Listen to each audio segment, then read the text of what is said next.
Seluruh sekolah di Malaysia kecuali Kelantan, Sabah, Sarawak kembali diliburkan selama 2 hari mulai Senin setelah kualitas udara mencapai tahap sangat tidak sehat. Sementara itu di Thailand, pemerintah Thailand meminta warganya menggunakan masker saat keluar rumah karena kabut asap.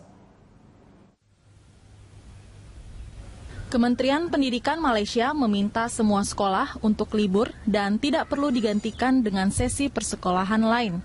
Penutupan itu mencakup 6.798 sekolah dengan 3,8 juta siswa. Sekolah terpaksa diliburkan menimbang status udara yang sangat tidak sehat di 5 kawasan Malaysia dan 1 daerah disebutkan berada pada tingkat polusi udara dengan tingkat berbahaya. Menteri Pendidikan Madzhir Khalid mengatakan ada resiko ancaman kesehatan jika tetap memaksakan anak-anak untuk masuk sekolah. Sementara Perdana Menteri Malaysia, Najib Razak, meminta pemerintah Indonesia menindak pihak-pihak yang menyebabkan kebakaran atau pembakaran hutan. Warga Malaysia pun mulai mengeluhkan kondisi kabut asap yang terjadi. Dapat saya tentang jerbu ni memanglah tak eloklah bagi kesihatan kan. Bagi kesihatan terutama orang yang sensitif kan, yang sensitif tu cepatlah itu kena batuk semua macam itulah. I'm concerned about my family, my sister and my brothers in Johor, because in Johor where it is very bad in Johor. So I'm concerned about my brothers and sisters basically. Sementara pemerintah Thailand telah memperingatkan warganya untuk tidak pergi keluar ruangan tanpa masker. Setelah kabut asap menyebar ke sejumlah daerah di Thailand dan mulai mencapai tingkat berbahaya.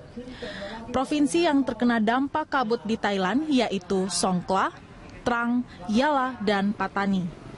Mereka yang paling beresiko adalah anak-anak, orang tua, dan warga dengan masalah pernafasan. HUT TNI yang mengambil lokasi di Dermaga Indah, Kiat, Cilegon, Banten, ada ribuan atau belasan ribu prajurit tepatnya Rike yang upacara HUT TNI yang ke-70, TNI mengerit yang merupakan gabungan dari Angkatan Udara, Angkatan Darat, dan juga Angkatan Laut. Adapun gladi bersih yang akan dilaksanakan pada pagi ini dihadiri secara langsung oleh Panglima TNI Jenderal Gatot Nurmantio, didampingi oleh Kepala Staf Angkatan Darat Jenderal TNI Mulyono, Kepala Staf Angkatan Laut Laksamana TNI Ade Supandi, dan Kepala Staf Angkatan Udara Marsikal TNI Agus Supriyatna. Rika, nanti pada saat gladi bersih ini dimulai, tepatnya nanti bagaimana kira-kira gambaran acara pada saat atau puncak peringatan tanggal 5 Oktober 2015 nanti defile akan masuk dari sisi kiri panggung, tepatnya yang berada di samping, hingga berakhir di bagian kanan panggung, dan bisa dilihat ini sudah ada begitu banyak alutsista Rika yang disiapkan, baik kapal tempur dan juga memang dalam rangka HUT ke-70 TNI ini, tahun ini atau tahun 2015, TNI mengambil tema bersama rakyat TNI kuat, hebat, profesional, siap mewujudkan Indonesia yang berdaulat, mandiri, berpribadian. Adapun juga perlu kami informasikan bahwa pasukan yang terlibat parade dan defile adalah Batalion Gabungan Pamen TNI dengan jumlah personil sebanyak 269, Brigade Upacara 1 Gabungan TNI sebanyak 809 personil dan terdiri dari POM TNI, WAN TNI, dan Akademi TNI. Alutsista yang dikerahkan Rike dari ketiga angkatan sebagai background antara lain untuk TNI Angkatan Darat mengerahkan 6 tank Scorpion, dan juga Angkatan Laut ini bisa disaksikan ada kapal perang. Tidak lupa ada demo dan juga aerobatik yang akan ditunjukkan oleh gabungan dari TNI Angkatan Udara. Kami akan terus memantau bagaimana jalannya gladi bersih yang kira-kira akan dimulai pada sekitar pukul 9 nanti untuk menggambarkan situasi pada puncak pelaksanaan HUT TNI pada hari Senin 5 Oktober nanti. Untuk sementara demikian, Rika kembali ke studio. Terima kasih Jessica Wawor melaporkan. Kita ke informasi lain, pemirsa. Selain persoalan kabut asap, kini listrik padam di Sumatera Selatan menjadi permasalahan. Selain aktivitas terganggu, warga juga menanggung kerugian akibat listrik padam. Kita bergabung dengan Yarnes Foni. Yarnes, apa penyebab listrik padam sering terjadi di Sumatera Selatan? Ya Rika, sebenarnya hal ini sangat membuat kerugian buat masyarakat. Total ada sekitar 2,6 juta pelanggan PLN di Sumatera Selatan. Dan lengkap sudah penderitaan masyarakat Sumatera Selatan. Saat ini kabut asap yang masuk ke rumah, ditambah lagi pemadaman listrik yang berkala yang sering terjadi bahkan 2 minggu terakhir. Dan pada pemadaman ini memang informasi yang tidak langsung didapat oleh masyarakat, bisa terjadi pada pagi hari, siang hari, ataupun malam hari. Dan kami mendapatkan PLTA yang surut karena saat ini masuk dalam masa kekeringan. Dan hal itu menyebabkan yakni kabut asap bisa masuk ke rumah-rumah warga dan juga dapat karena AC dan juga kipas angin mati, karena padamnya listrik ini bisa membuat masyarakat menghirup kabut asap di dalam rumahnya.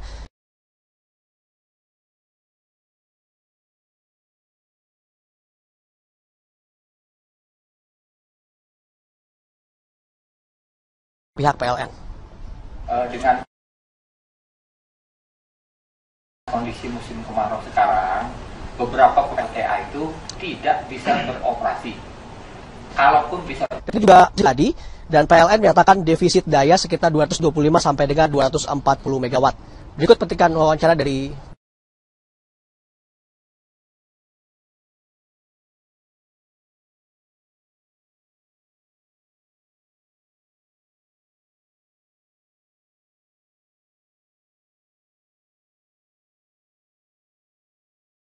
keluar sebentar karena penggantian di filter gitu. Dampak kerugian ekonomi, material, semua terus terjadi bagi masyarakat Sumatera Selatan karena padamnya listrik ini. Bahkan kadang-kadang terjadi pada malam hari dan juga membuat jarak pandang sangat tipis. Rika? Bahas solusi untuk mengatasi ini. Ya, Rika, sebenarnya ada beberapa solusi untuk dapat bagaimana saat ini masyarakat bisa tetap menggunakan listrik. Namun ada beberapa tanggapan dari masyarakat mengenai padamnya listrik di Sumatera Selatan ini. Ganggu ya Mbak ya, genset itu hanya bisa untuk nyalain aja, tapi untuk kayak telepon, kayak jaring internet itu kita mati total. Sangat terganggu benar dengan kejadian kayak gini, dan matinya juga sangat lama gitu loh. Dari mati lampu ini sendiri kerugian kita banyak banget. Dari kerugian materi, terus dari waktu juga, kita kan mau ngangkat-ngangkat yang genset itu, keluarin genset, terus mau isi bensinnya juga, itu kan perlu uang yang banyak. Itu kurang lebih hampir 2 mingguan. Iya, mati lampu udah 2 minggu. Jadi pasien kan nggak yang datang. Susah beraktivitas. Rika, masih ada opsi-opsi lain bagaimana harus dilakukan PLN ataupun masyarakat untuk dapat menyikapi hal ini. Bersama saya dengan pengamat elektronik, Pak Abdul Rahman. Pak Abdul, sebenarnya ada opsi lain nggak sih Pak untuk menekan pemadaman listrik di Sumatera Selatan ini, Pak? Kalau kondisinya seperti ini akan terjadi setiap tahun ya, karena kemarau ini bisa terjadi setiap tahun. Satu-satunya jalan ya meningkatkan kapasitas pembangkit listrik gitu. Karena tahun ini saja kalau kita mengandalkan air, kemaraunya sampai kapan kita tidak tahu. Jadi meningkatkan kapasitas pembangkit listrik itu cara yang paling baik gitu. Berarti tidak hanya menggunakan PLTA ya Pak? Ya tidak, karena PLTA itu kan mengandalkan hujan. Nah kalau kemarau seperti ini ya dia tidak bisa beroperasi seperti yang sudah dilaporkan PLN gitu. Oke Pak, Bapak pernah lihat PLTA tes di Sumatera Selatan ini bagaimana Pak? Ya, sewaktu saya lewat waktu itu, ya, tahun 95 itu airnya dalam keadaan surut. Nah, jadi juga kondisinya tidak bisa dioperasikan. Ya. Mungkin dampaknya tidak seperti sekarang, karena kebutuhan listrik kan meningkat terus itu. Mungkin pembangkit yang disediakan oleh PLN kapasitasnya waktu itu mencukupi, beda dengan sekarang. Tiap tahun pasti bertambah.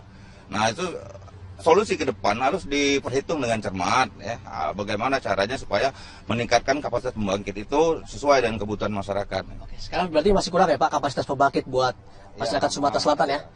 Itulah petikan salah satu wawancara saya bersama dengan pengamat elektro. Memang PLN harus mengambil sikap untuk dapat membantu masyarakat Sumatera Selatan ini karena saat ini defisit listrik terus masih terjadi. Rika. Terima kasih Yarnes Foni bergabung langsung dari Palembang, Sumatera Selatan. Menggunakan jalan darat hanya membutuhkan waktu sekitar 20 menit saja. Dan terkait dengan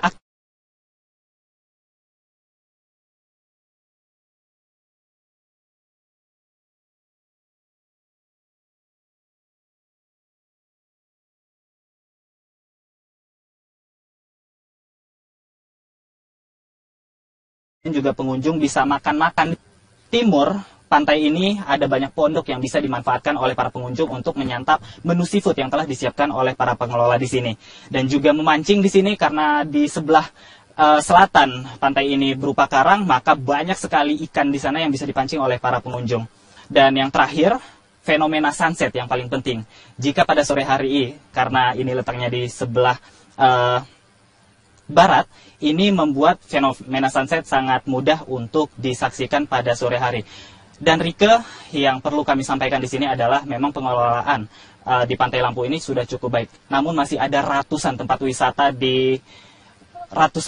wisata di Provinsi Aceh yang masih kurang perhatian oleh pemerintah setempat. Lalu langkah apa yang akan dilakukan oleh pemerintah provinsi untuk memaksimalkan potensi wisata yang ada di Provinsi Aceh? Berikut adalah liputannya, Rike. Selain kota Sabang, masih banyak tempat di Aceh yang memiliki potensi wisata luar biasa, khususnya wisata alam. Mulai dari pantai, perbukitan, serta air terjun yang masih sangat alami. Menurut Dinas Pariwisata Aceh, provinsi ini memiliki sekitar 800 wisata unggulan yang tersebar di berbagai daerah kabupaten kota. Hanya saja, tidak semua lokasi tersebut telah dikelola dengan maksimal oleh pemerintah setempat. Salah satunya adalah kawasan puncak tebing Lamreh yang ada di Kabupaten Aceh Besar. Di sini, pengunjung bisa menikmati panorama laut dan bukit yang sangat menawan. Tapi sayang, akses ke lokasi ini masih sangat terbatas. Begitu juga dengan pengelolaannya. Keterlibatan pemerintah yang minim membuat manajemennya tidak memenuhi standar pariwisata. Tempatnya bagus, pemandangannya juga keren. Sayangnya aja kurang dikelola aja dia sama pemerintahnya. Iya, semoga aja kalau udah kesini lagi, jalannya udah bagus, tempatnya udah dikelola, udah lebih rapi, lebih layak lah buat wisatawan. Menanggapi hal ini, Dinas Pariwisata dan Budaya Aceh akan lebih gencar